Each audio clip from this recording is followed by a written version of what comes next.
Hi everybody, this is Tyler from Canine Connection Dog Training, and today I'm going to talk a little bit about how I teach a dog to let go of a dog toy. And I really like to teach the process without using any corrections, and I don't like to teach it with exchanging for another item such as food or another toy. I like the dog to just respect the command and to learn that letting go of the toy leads to more fun. So it's a process we call non-reinforcement. A couple really key principles to remember is that anytime you're playing tug with your dog, it's using the dog's prey drive. And that being said, as you're playing, it's like live prey to the dog, which is why it's a lot of fun. We teach the dog to let go by stabilizing the tug toy so that the prey becomes dead, which is not fun at all. And the dog learns the only way to re-engage and have the prey come alive again is to let go of it first. So, when I'm starting this work, I like to use a stiffer tug toy. This is one here that's made out of rolled leather. It's from a website called EliteCanine.com, and these work very, very well. Some dogs like leather, some dogs don't, but it's nice and stiff. It's not too plush. The squishier the toy is, the harder it's going to be to get the dog to let go of it initially. This is another toy that I made out of rope. It's just a whole bunch of knots, and it's very, very stiff, so this works very good as well. As you move to squishier tugs like this, or a plush item, it's going to be a little bit more difficult. The dog can, what we call self-satisfy, which is a big problem, meaning that if I try and hold it still, the dog can pull, and the toy is still moving quite a bit there, so it's still going to seem like a lot of fun to him. The more stiff I can keep the toy, the more boring it is, which is going to make him want to spit it out. So we tug, we tug, we tug, then we give the command, stiffen the toy, the dog spits it out, you say yes or good boy or whatever term you use to mark proper behavior for your dog, and then re-engage the item, make it move and make it look like fun again, and allow him to play. At the end of the session, especially when I'm starting with the dog, I typically like to have some food on me, so that the very last time I tell the dog to release the item, I slowly bring it away, and then I show him food just to distract him while I put it behind my back. The reason I do this is because I don't want the dog to feel that when I give him that out command that I'm tricking him or that I'm going to remove the toy for good. I want him to just learn that letting go of the toy is in his best interest all the time. So I'm going to bring out my new dog Lobo. I've only had Lobo for about a week now. Actually, it's been exactly a week today. And when I started him, I used a tug like this, which was very stiff. Again, even if I hold it out here, it doesn't move very much. I also used the rolled leather one as well. Today, we're probably going to be starting on this leather tug, which is beginning to rip a little bit. So we'll see how it holds up, and I'll show you how I do this with a slightly more difficult item. And like I said, the key thing is to keep in mind the problems that most people run into is they're not able to keep the tug stiff enough, and the dog can self-satisfy. One trick for that, if you can catch this on the camera, is right after I give the command, I bring the tug down to my legs, and I use my legs to stabilize. Even if I'm holding it really tight, with a strong dog, they're going to be able to move my arms quite a bit. So I use my knees or my legs to help stabilize myself, and that way he can pull really, really hard and can't really move it at all. Sometimes even getting between your legs is helpful with a very powerful dog. At this point with Lobo, I don't have to do that too much. I may sometimes, he still hasn't worked on this item very much yet, and so we're going to bring him out and see how he does.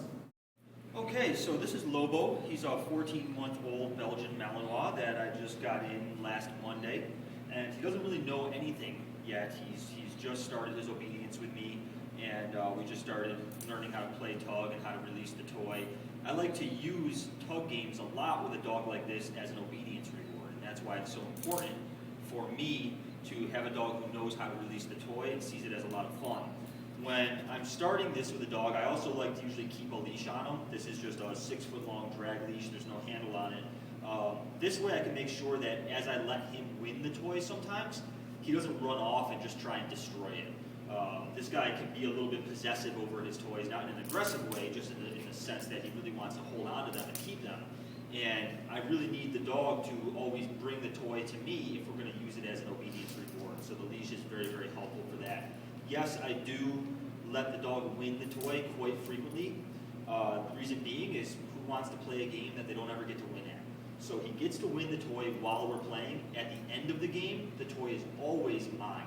So it's okay to let your dog win as long as he knows to release the toy on command, and he respects that. As long as he doesn't bite your hands while you're playing tug, and as long as at the end of the game, you're the one that winds up with it. So these toys are not toys that I leave with my dogs. They're not chew toys. If I were to leave this with him for as much as 5 minutes, he would probably destroy it. It's only a toy that comes out during training. So he already sees the toy over here, and he knows what we're going to do. Good boy. Very good. That's a little bit of a slick floor, but that's okay. Good boy, buddy. Yeah. Good boy. Very good. Good boy. So we can play. And again, I can let him win. Good boy. Very good. Good boy. Now we've got to get it back from him. Again, he's still a little bit possessive. He's getting better at it. Good boy. Good. Now we've got it at the end, which makes it a little bit tough, but I'm going to see if I can stabilize it still. Now he's training also in Creole, I should mention, which we're doing just for fun.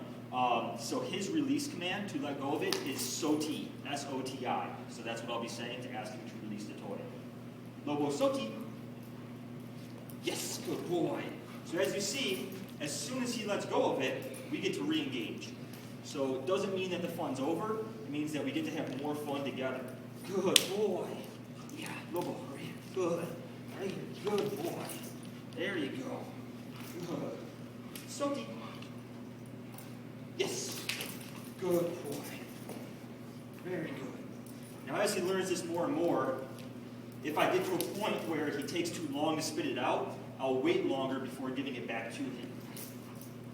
But right now, he's still learning the concept, so we're not going to be too specific about that. Good boy, buddy. Good. Good boy.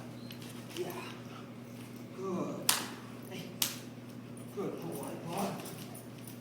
Yeah, there you go. Good boy.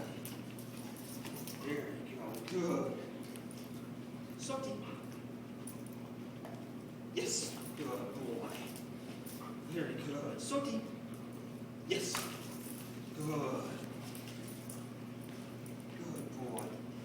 Good angle here for everybody to see. SOTI. Yes. Good. And that's pretty much it. And it looks really easy right now because we've already been through the beginning stages. But when you're starting this, you might give the command and wait 30 seconds or a minute before the dog actually spits it out. I don't repeat the command at that point, I just wait. It just takes patience. We're not going to correct the dog, we're not going to punish them, we're just teaching them that the fun doesn't start again until they release the toy. Good boy. Yeah. Good. SOTI. Yes. Good boy. SOTI. Yes.